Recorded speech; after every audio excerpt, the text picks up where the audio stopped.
She resigned, Sheikh Hasina did, amid raging protests over a 30% job quota for families of just freedom fighters.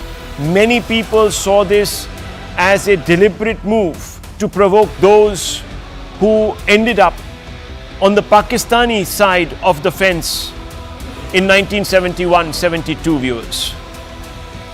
They said that we are equally patriotic, but we were working under compulsion.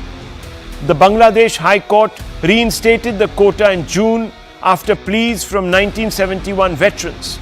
The Supreme Court then scaled back the quota to 5%. But this move failed to douse the ardor of the protesters and diffuse these fiery outbursts. 300 were killed in violent crackdown on protesters, followed by internet blackout. This happened over the last few days, and the protest led to the shutdown of transport networks and 3,500 factories. Protesters demanded the resignation of Sheikh Hasina. Army chief then met other political parties who were, of course, in the opposition, some of them, viewers, Islamic parties. The army chief then announced an interim government after meeting with other political outfits. Sheikh Hasina is in India, and sources say she is likely to head to London very soon. She may not be given more than transit in India.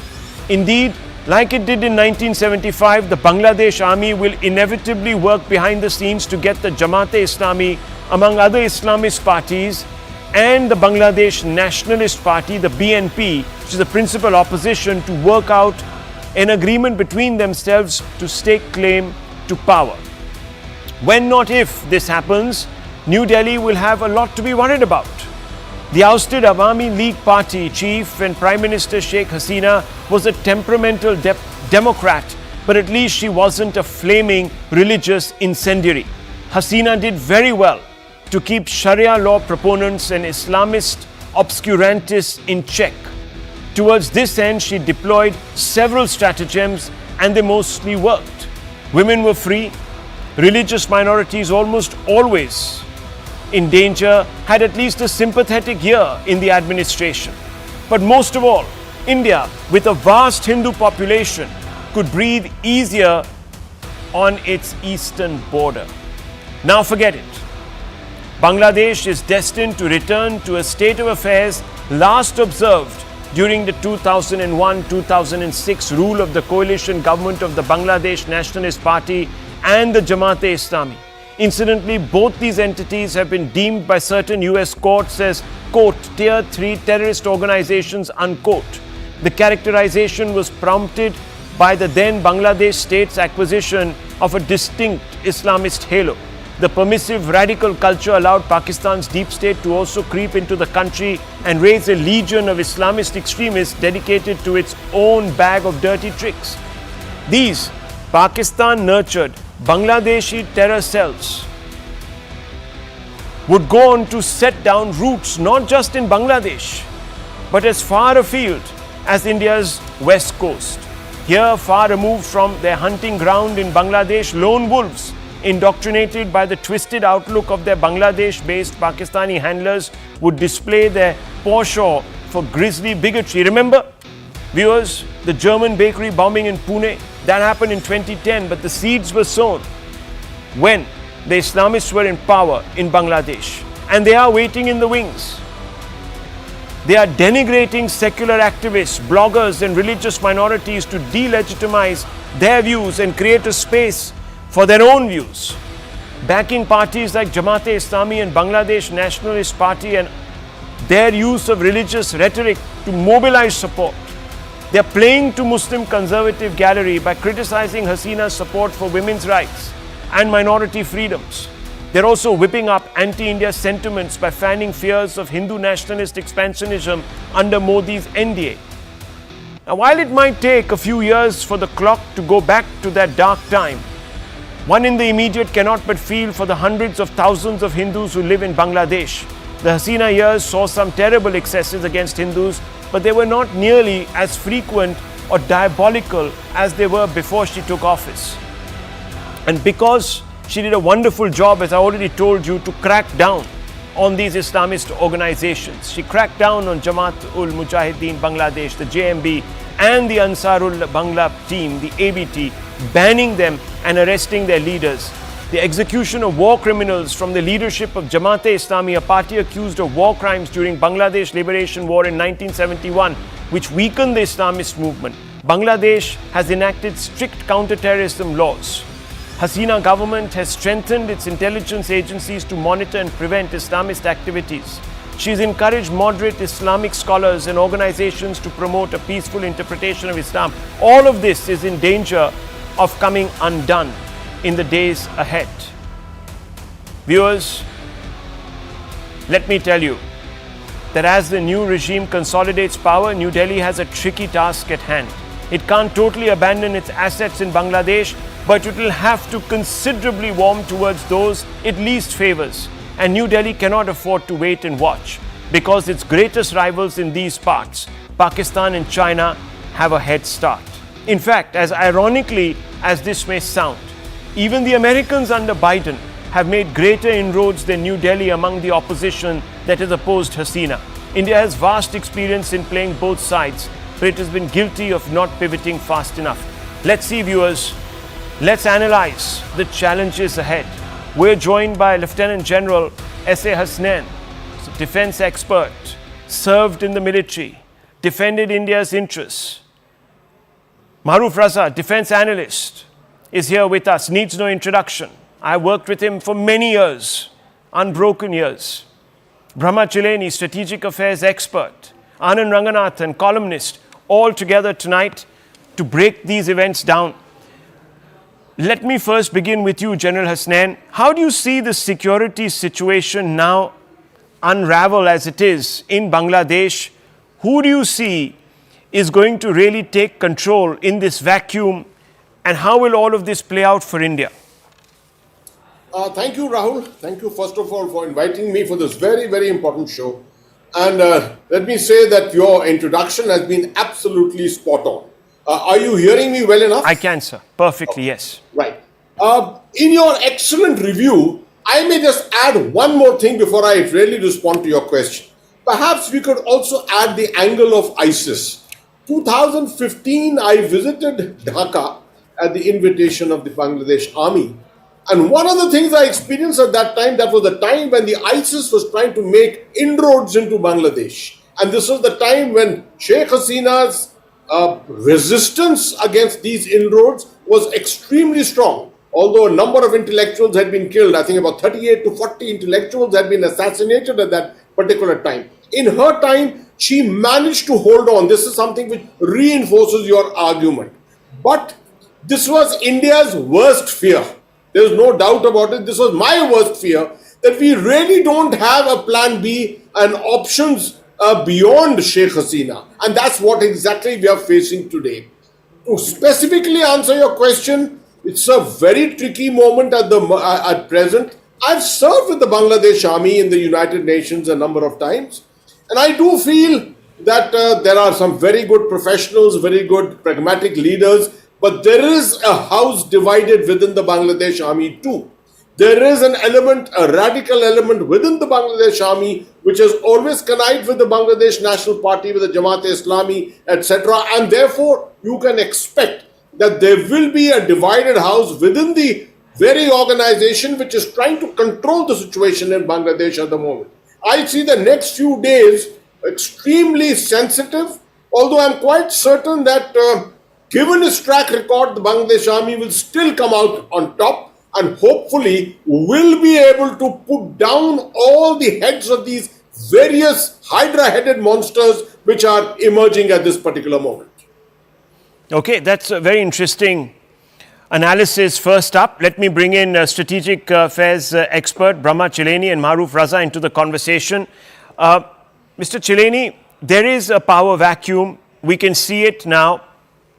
General Hasnan says India doesn't have a plan B. I'll come to that with Maruf, but I want to ask you, who do you see stepping into this power vacuum and to what effect? And what about players like China, Pakistan, and even the United States under Biden? Well, let's look at the larger scene in the region. There is an externally sponsored war in Myanmar. Bangladesh is now in deep trouble. There is ongoing instability in Sri Lanka. Now we have a pro-China prime minister back in saddle in Nepal, and Pakistan remains the region's nightmare.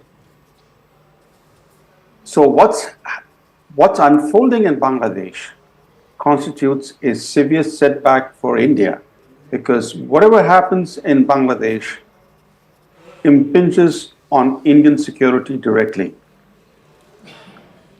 What's very troubling is that some very powerful external forces turn against Sheikh Hasina. This became apparent last year when the Biden administration began threatening sanctions against her government, including slapping sanctions on key officials of the Bangladeshi government. And that led Hasina to publicly argue that the US is pursuing a strategy of regime change in her country. The irony is that under her leadership, her secular leadership, Bangladesh has recorded impressive economic growth, and that impressive growth trajectory of Bangladesh stands in stark contrast to the chronic political and economic turmoil seen in Pakistan, which today is again teetering on the brink of default. And yet, we have the United States under Biden targeting Sheikh Hasina. Then more recently, we have seen China being angered by Sheikh Hasina's decision to award the multi-billion-dollar Tista River project to India.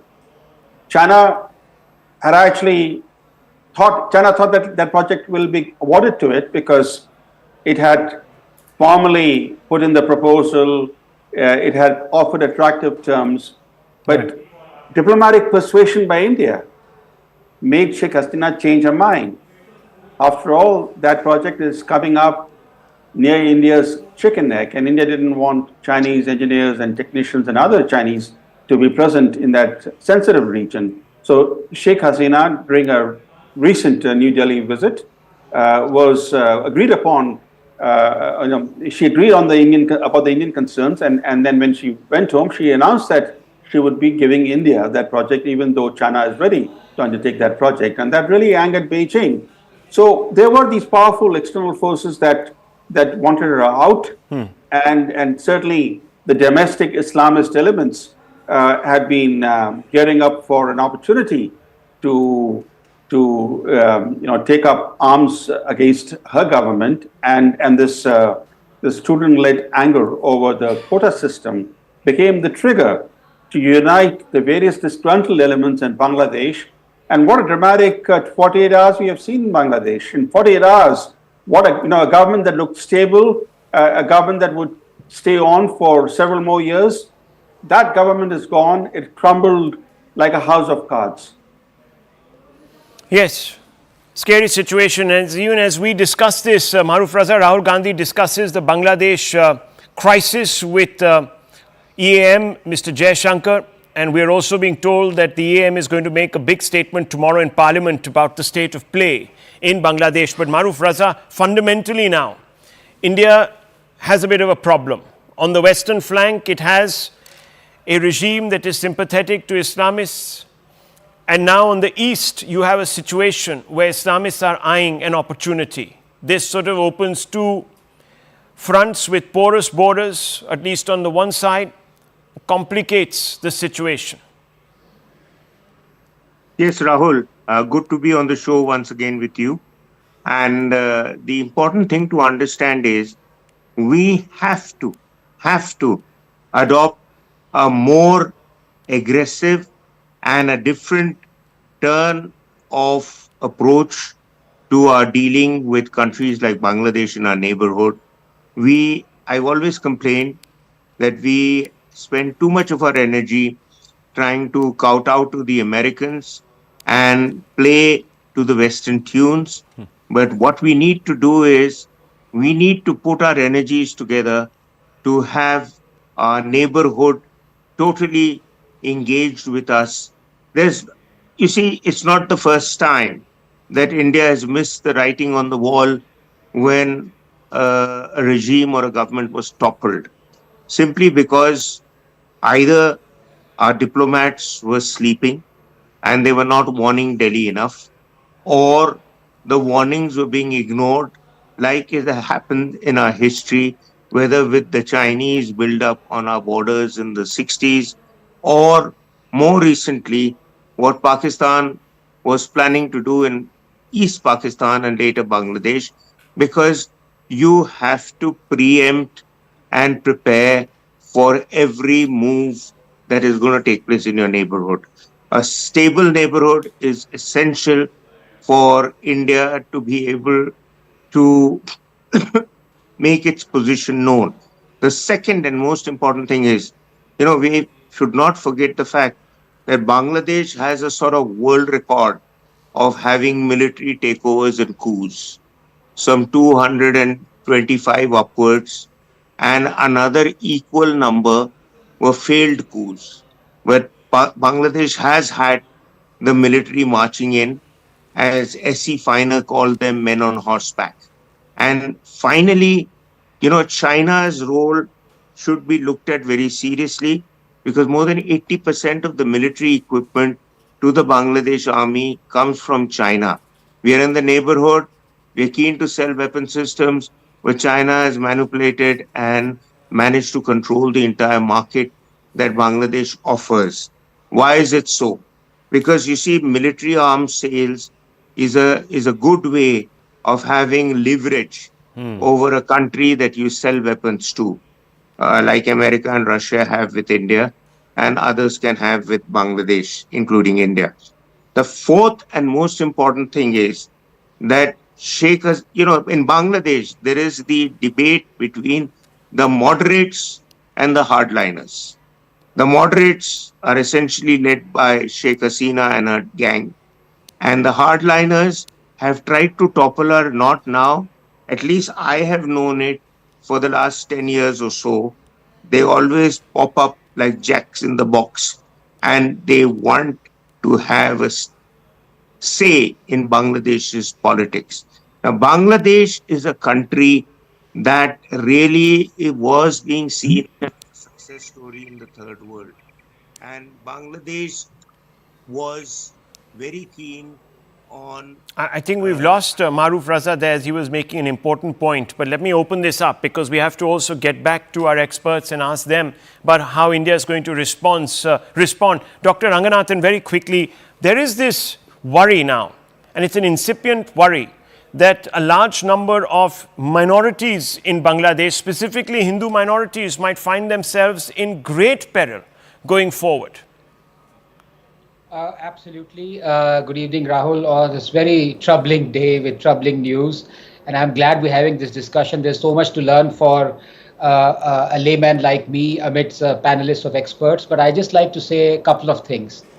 Number one, as has already been discussed, I think the situation is fast deteriorating, but that was to be expected, because Bangladesh and Pakistan, and indeed a lot of our neighbors, have always played this hide and seek game with totalitarian regimes. Marufji himself just now mentioned about the number of coups that have taken place in Bangladesh, upwards of hundreds. I think 200 is the figure that he mentioned. But more worryingly for a layman, someone who's been analyzing the other aspect of Bangladesh, which is the Islamization of it, radicalization, some may call it, is the fact that dealing with a totalitarian regime is one thing. Dealing with an Islamist, radicalized, highly jihadist totalitarian regime is another. Now, we've also dealt with Pakistan in the 70s, and there are experts on the panel who would themselves draw this differentiation between dealing with Pakistan when it was not as radicalized and jihadist as it is now. I think once you go down that lane, the process is almost irreversible, and the descent is very, very quick. So I doubt if India can, even if it wanted to, with money, cash or kind, would ever have as a friend an Islamist jihadist regime, even if it is totalitarian or a democracy. And that makes the situation of the minorities there all the more worrisome. Because look at the situation very briefly of Hindus in Bangladesh. From 29.5% in 1931 to 9.5% in 2011. to what many census officials now believe is actually less than 7 or 8% in 2019. The Hindus of Bangladesh or erstwhile East Pakistan, they have dwindled decade on decade. To add to the misery, 11.3 million Hindus were forced to flee between 1964 and 2013. 2.4 million perished in the 1970-71 genocide. As many as 1.2 million Hindu families have been dispossessed of 2 million acres of land. This is happening in erstwhile democracy of Bangladesh. 13 million is the current Hindu population. If the trend continues, many Bangladeshis have said there'll be no Hindu left in 30 years. The spate of terrible violence, rape, murder, looting, arson, temple destruction was a pointer to an ominous future, Rahul, of Hindus there. Hindu homes were being systematically burned. Will we wait, I ask you? Will we wait till we have to airlift the last Hindu of Bangladesh like we did from Afghanistan? What we don't realize is that Bangladesh and Pakistan will very, very soon go the way of Afghanistan. So I think the CAA has to be put on a very quick pedestal. We have to somehow think of a right of return for Hindus of Bangladesh.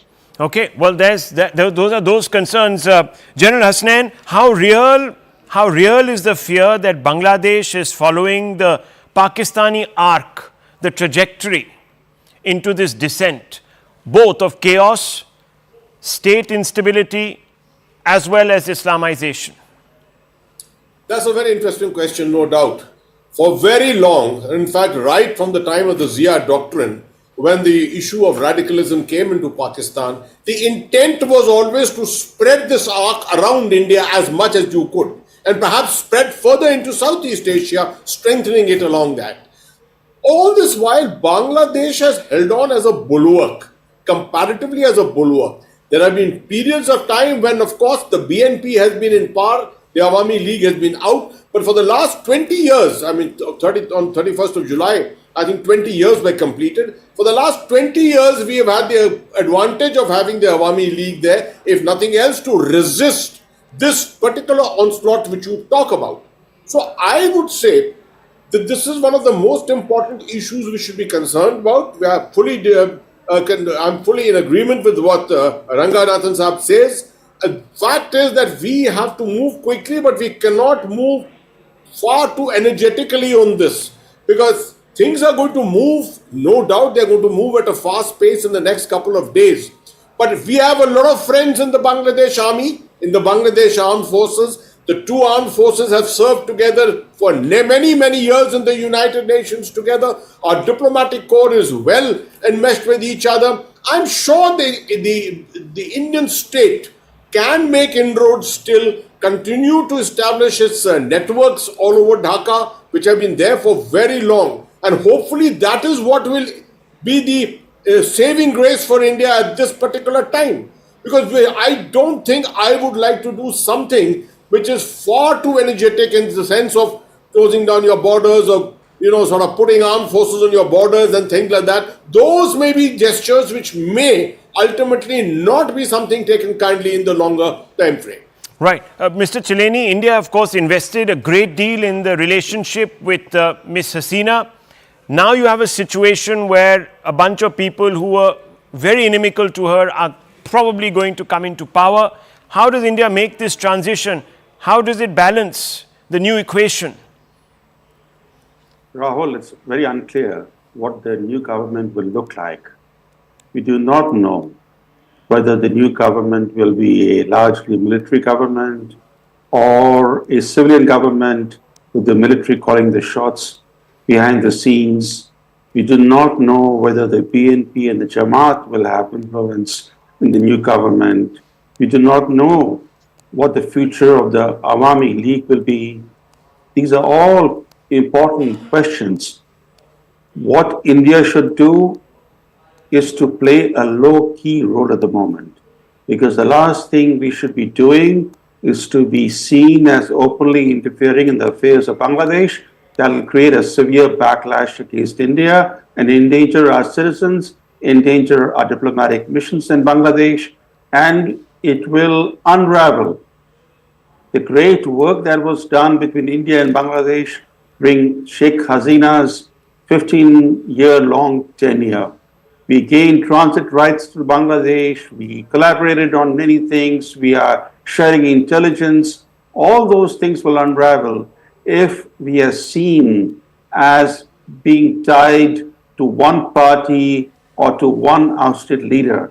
Therefore, it's in India's interest that Sheikh Hasina not reside in India, but that she go on to another country. If it's the UK that's willing to have her, fine, or any other country. But India should not be associated with Sheikh Hasina at this moment, and nor with the Awami League. We have seen how these lumpen elements in Dhaka today vandalized the statue of the founder of Bangladesh. How painful that would be, not just to Indians, to many Bangladeshis. The events that have unfolded in Bangladesh are traumatic for many Bangladeshis, and India has to play a very cautious, careful role, because Bangladesh is a country whose developments directly impinge on India, and India has a major stake in Bangladesh's stability and continued economic prosperity, because if things go from bad to worse in Bangladesh, India will face a flood of more Bangladeshi refugees. We're already home to millions of illegally settled Bangladeshis. The last thing we want is millions more coming into India from Bangladesh. That's a good point. Maruf Raza, the Indian response, how would you articulate it? I think Mr.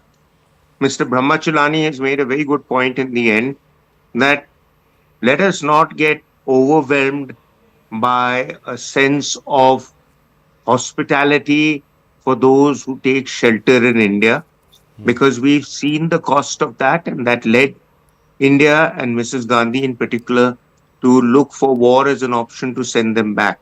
So the second thing is that, India, Mr. Ranganathan was bringing the point out about how the Hindu population has dwindled. At the time of the end of the 71 war, if you read some of the biographies like that of General Jacob, they warned the Indian diplomats and civil servants that build in clauses in your arrangements with Bangladesh where the minority rights will be protected. And the reply he got and was dismissed by saying, "Oh, General, you've done your bit and you guys have won a military victory. Now let us handle the rest of the geopolitical and diplomatic issues with Bangladesh, because we know what we are doing." Did you? If you knew what you were doing, why were you floundering for responses even now and looking for friends in Dhaka and then in the neighborhood? If you had a real solid base there, today you would have been alert to the situation much earlier than the riots breaking out on the streets.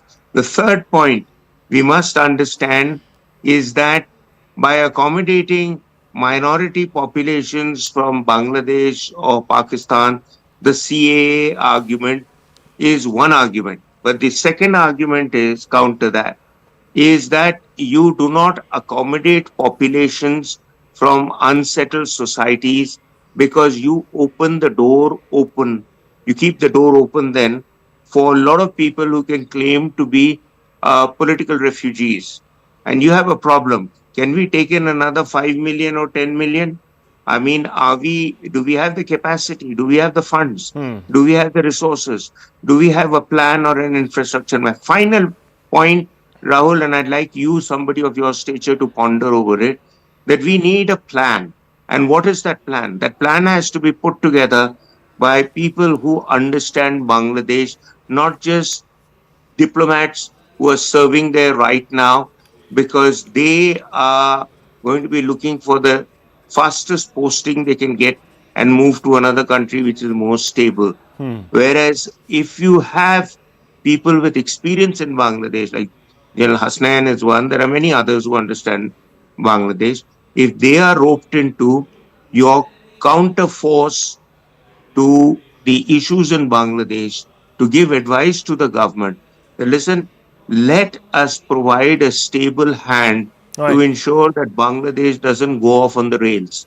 And that is when India's role will come in. Otherwise, you'll have the perpetual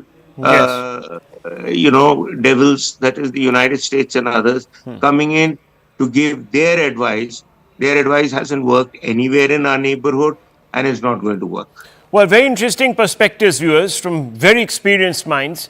Dr. Ranganathan, yes, very quickly, I also want to go across to Mr. Harsh Shringla, who's going to be joining us. He's a former Foreign Secretary, and he's somebody who, as Maruf Raza says, has experience actually in Bangladesh. So maybe let's talk a little bit about the conversation with him too. But Dr. Ranganathan, yes, make your point.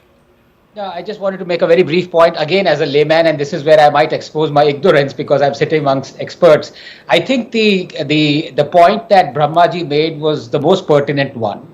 And here, if I may be at variance with him, because yes, the question is absolutely the most vital one. What do we do with the Sheikh Hasina question? And what he has suggested is that India must not be a refuge for her. I would like to ask, well, we did soil our relations once with China when we gave refuge to the Dalai Lama.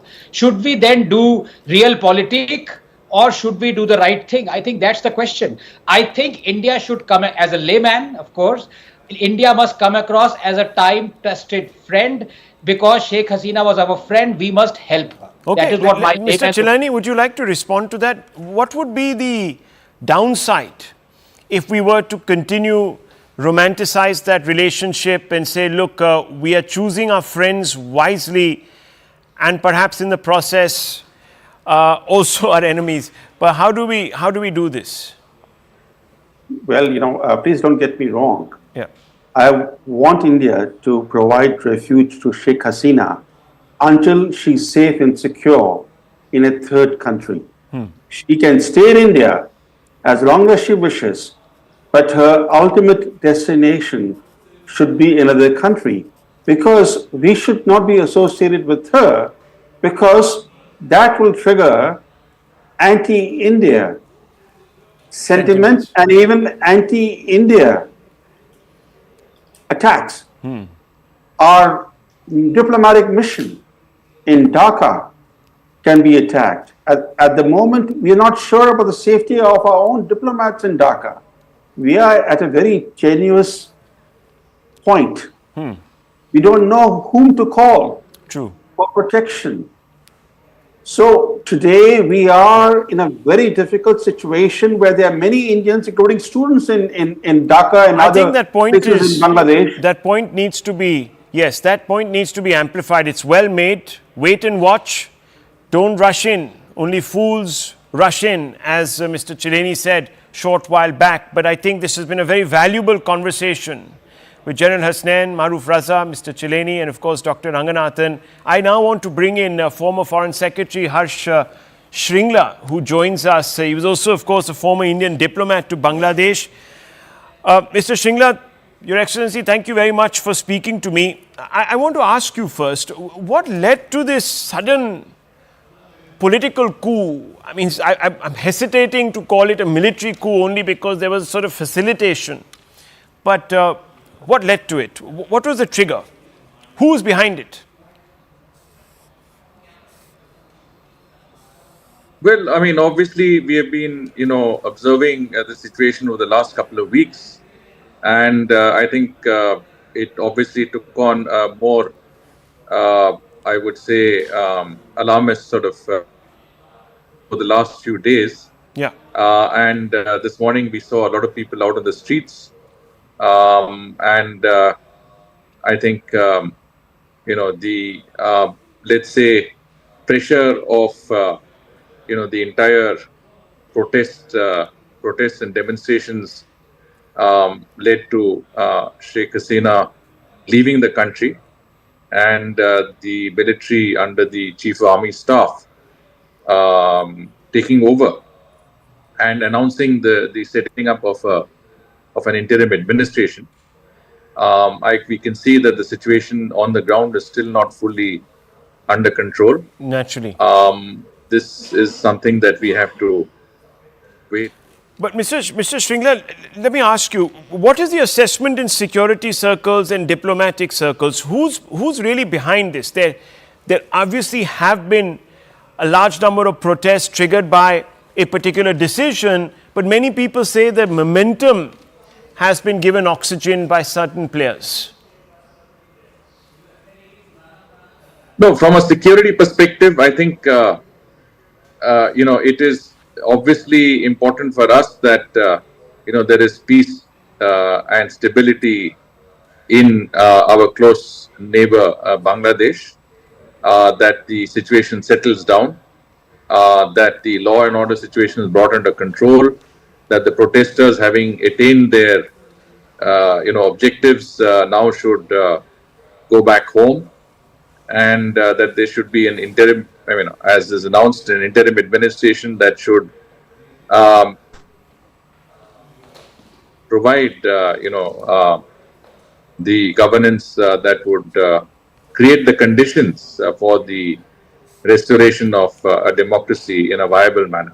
Right. Let me ask you, because many experts are putting it down to Jamaat-e-Islami radicals who have made it untenable for Sheikh Hasina to continue. I mean, look at those pictures on our screens, viewers. Those are from the National Assembly of Bangladesh. There's complete chaos that has gripped Dhaka. There's no sanctity left, or even the institutions. So, Mr. Shringla, could it have been the Jamaat-e-Islami, these radical Islamist elements?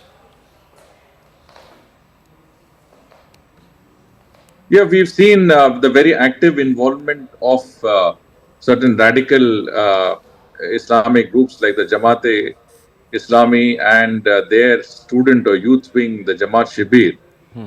This, as we would know, a group is a group that supported Pakistan in 1971, has continued to have close links with that country and espouses a sort of a radical form of Islamic governance that is inimical and antithetical to democracy. So the involvement of the radical groups in creating and fomenting disturbances, violence, and I would say, resulting in the loss of quite a few lives is something that I think has to be examined carefully, and any review of the situation has to take that into account also. That what is a genuine movement by students, something that was but fundamentally, in many senses a legitimate protest. But fundamentally, the actors remain pretty much the same as they were in 1975. I mean, the coincidences are striking.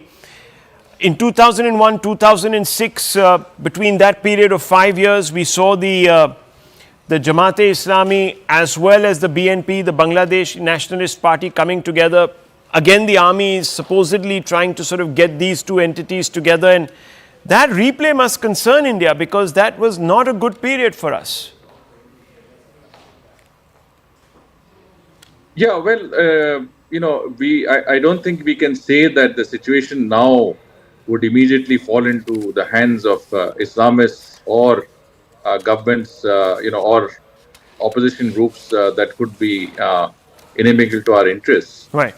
I think the situation is very fluid. The military should usher in an interim administration which should be largely apolitical, and which should have the task of creating, as I said, an environment which is conducive to the restoration of democracy.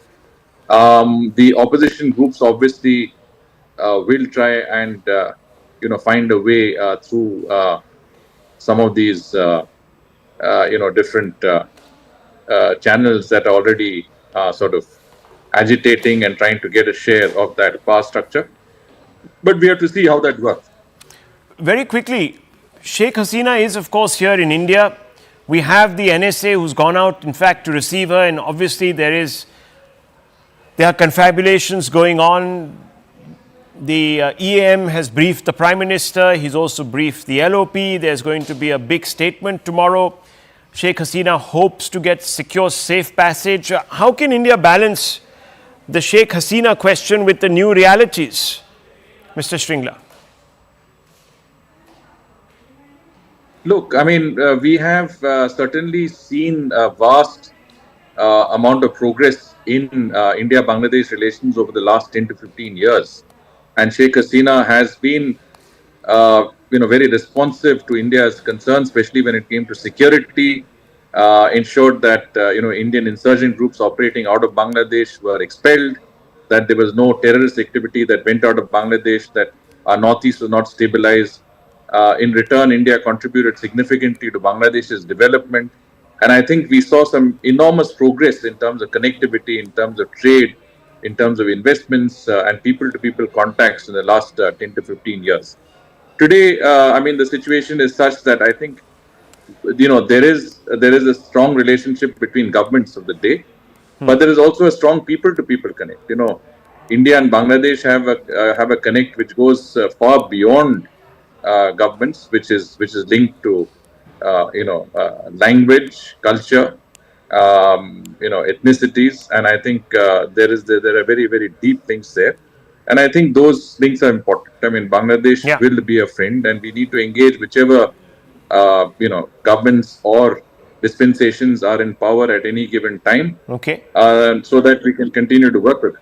Well, disturbing pictures coming through from Bangladesh. Those are pictures from Sheikh Hasina's residence, completely overrun by the protesters. Complete free-for-all in Dhaka, viewers. That situation resolving into one of absolute state collapse. We'll just have to see how things pan out. Thank you very much, Mr. Shringla and the other guests. Let's move on, viewers. Other stories to look at. Big domestic story right now, viewers, is an impending move by the NDA to amend the Waqf Act of 1995. Bring in amendments so that the sweeping powers of the Waqf Act are no longer as expansionist as they have been over the last few years, specifically after the P.V. Narasimha Rao Congress government brought in those amendments that gave the Waqf Act a massive remit. Now, what is under the lens, viewers? Proposal, mandatory verification of property claims by Waqf boards could be rolled back. Mandatory verification for disputed properties of Waqf boards. Representation of women in Central Waqf Council and state boards. Scrutiny of limited appeal process as laid out in the Waqf board. District magistrates to monitor Waqf properties to prevent misuse and assets. NDA defends the amendment also. It has come out and said that a false narrative of government planning to take away Muslim lands is being sort of perpetuated. The opposition is very against all of this, saying that this exemplifies a hatred or a bigotry towards the Muslim community. Let's put this into perspective. Let's open this up. I have with me Dr. Anand Ranganathan, also of course a AIMM. Adil Hassan Sahab is also here with us. Dr. Ranganathan, this is something that befuddles me. If India wants to be a real secular society, how can you have something like this in play, where one community has all the rights to not only look after their own places of worship, but also take over lands at a whim, while the Hindu community cannot even control its temples?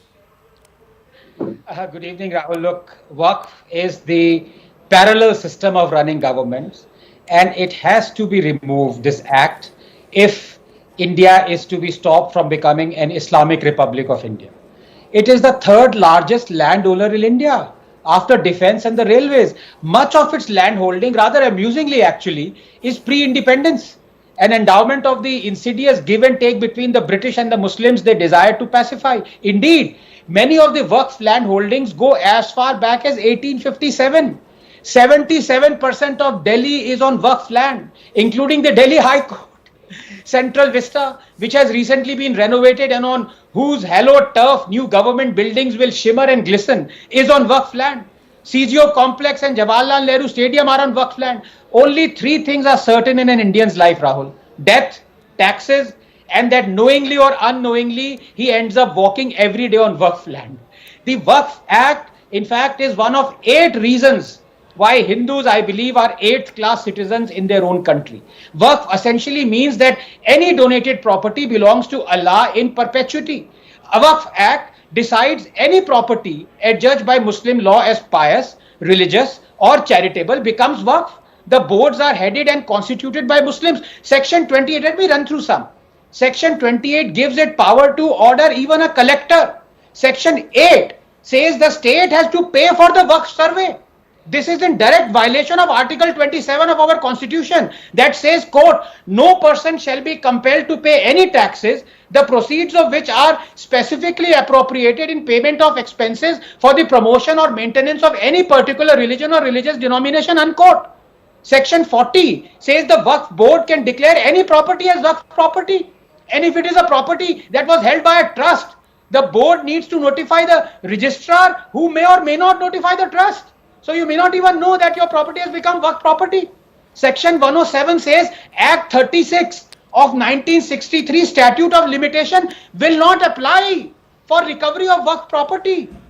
Section 101 says this survey commissioner, members of the board, every officer, every auditor of the board and every other person appointed to discharge any duties imposed on him by this act shall be deemed to be public servant, as is understood by the Indian Penal Code. And you know what happens when you touch a public servant, literally or metaphorically. Section 54 gives it power to declare you an encroacher. Waqf tribunal decision can only be overturned by a long and financially draining legal process. Over time, Rahul, many of these Waqf properties were taken over by the government, but then inexplicably, as you told, or perhaps not, one of the last decisions of the outgoing UPA government in 2014 was to gift 123 prime central Delhi properties to Waqf. Look, their status remains unchanged for 70 years until 15 March 2014 when the departing Congress decided to endow them to the Waqf. Even the Delhi High Court judges have opined that Waqf land is Allah's and Allah's alone. The whole point is, what is going on here? Muslims claimed in court that Gyan Vyapi, built atop a Hindu temple, is on Waqf land. So was Kashi Vishwanath demolished by Aurangzeb also on Waqf land? Ganga Jamna Tehzeeb bol ke Ganga bhi le li aur Yamuna bhi. I ask you one final thing, 10 seconds. How can a 1500-year-old Hindu temple in Tamil Nadu be adjudged by Waqf to be on Islamic land when Islam is only 1300 years old? Please tell me how. It's all very good points. And yes, Dr. Ranganathan, you remembered right that in a previous avatar I had broken that story that in February 2014, just before the Model Code of Conduct kicked in, the UPA government decided to bequeath almost 123 properties or so to the Waqf in Delhi. And viewers, that decision was communicated straight out of the cabinet committee on a telephone call, if you can believe that. And then a secret note much after went out. So it was completely clandestine. It was done for the very purpose to appease one particular section of society, and it was very clearly done.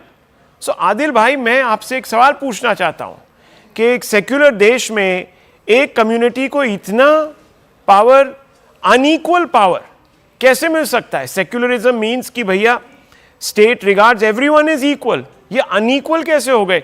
यहाँ हिंदुओं को अपनी ज़मीन पे, अपनी temples की ज़मीन पे कब्जा करने का हक नहीं है, रन करने का हक नहीं है, और वहाँ पर किसी और को पूरी छूट है। राहुल भाई, पहले आपके चैनल पे बोलना चाहता हूँ कि हम लोग ना इस्लामिक मुल्क चाहते हैं, ना किसी धर्म का मुल्क चाहते हैं। भारत एक संविधान के तहत सेकुलर मुल्क है, वही बहुत हम खुश है।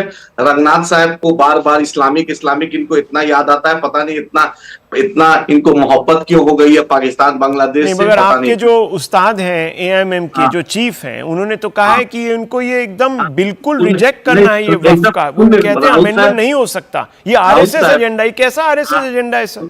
आप सुन लिया जाए, जितनी धैर्य से आपने रंगनाथ साहब का सुना, मेरा भी सुन लीजिए तो अच्छा रहता।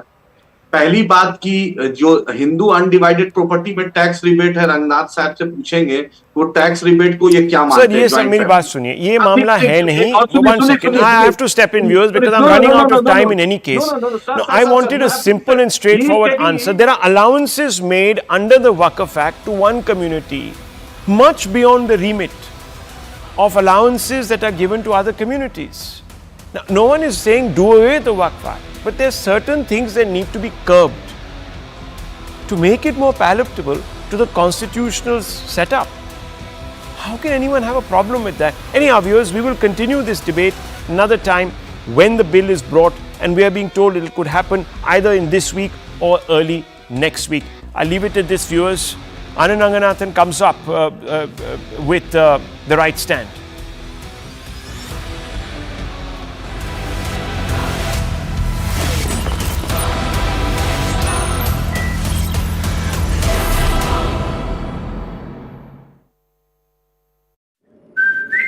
What fast-paced developments today in the subcontinent. At least Sheikh Hasina got to set the terms of her departure from office.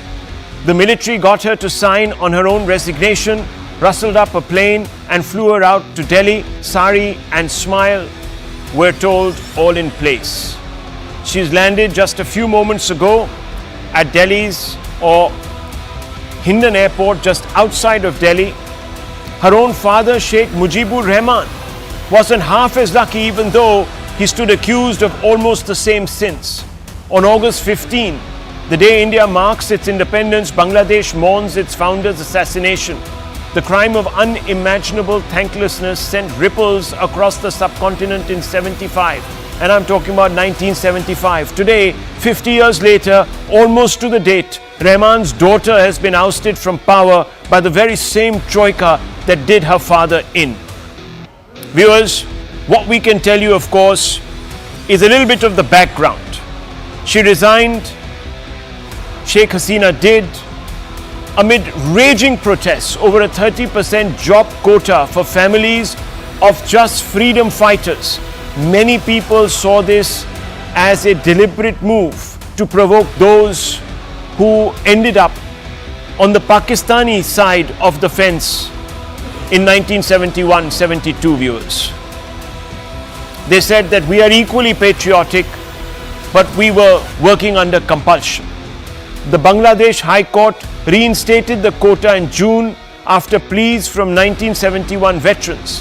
The Supreme Court then scaled back the quota to 5%.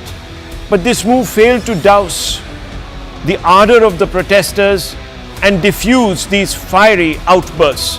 300 were killed in violent crackdown on protesters, followed by internet blackout.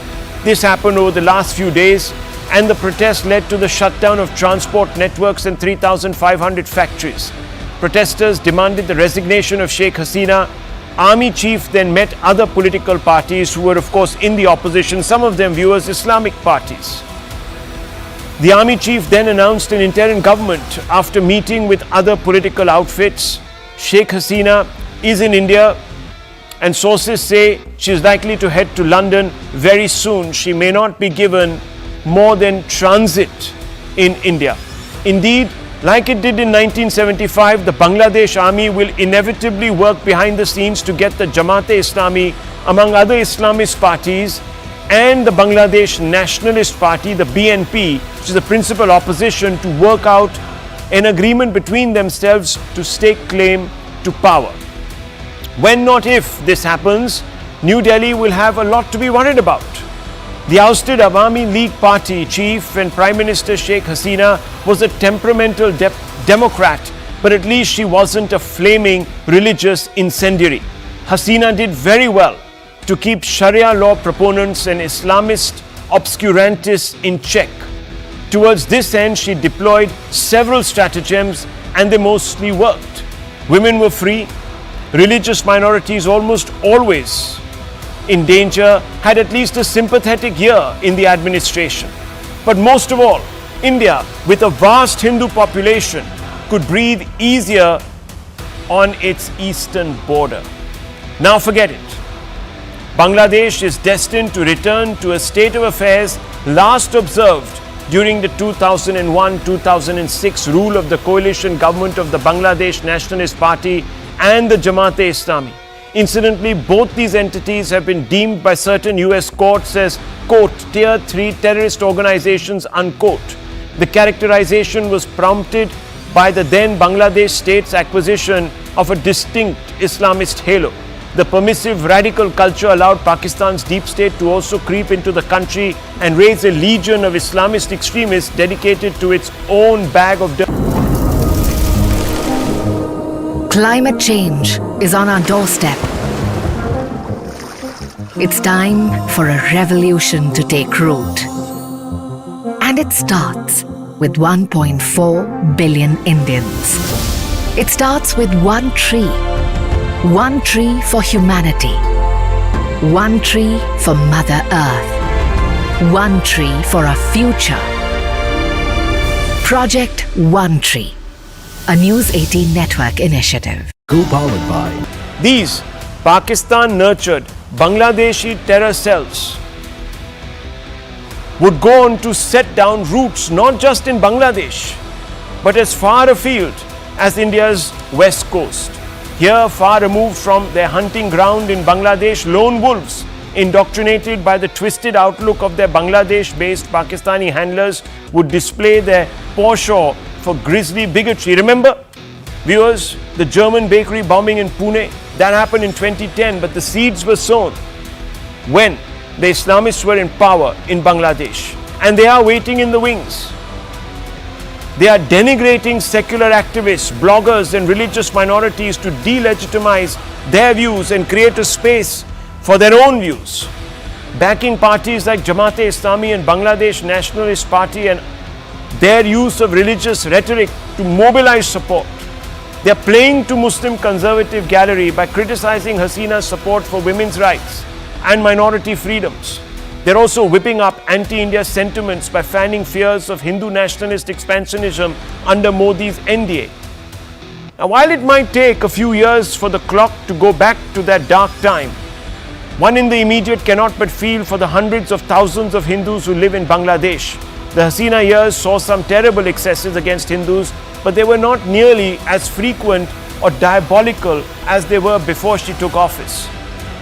And because she did a wonderful job, as I already told you, to crack down on these Islamist organizations. She cracked down on Jamaat-ul-Mujahideen Bangladesh, the JMB, and the Ansarul Bangla team, the ABT, banning them and arresting their leaders. The execution of war criminals from the leadership of Jamaat-e-Islami, a party accused of war crimes during Bangladesh Liberation War in 1971, which weakened the Islamist movement. Bangladesh has enacted strict counter-terrorism laws. Hasina government has strengthened its intelligence agencies to monitor and prevent Islamist activities. She's encouraged moderate Islamic scholars and organizations to promote a peaceful interpretation of Islam. All of this is in danger of coming undone in the days ahead. Viewers, let me tell you that as the new regime consolidates power, New Delhi has a tricky task at hand. It can't totally abandon its assets in Bangladesh, but it will have to considerably warm towards those it least favors. And New Delhi cannot afford to wait and watch, because its greatest rivals in these parts, Pakistan and China, have a head start. In fact, as ironically as this may sound, even the Americans under Biden have News 18 and Federal Bank Primetime Studio.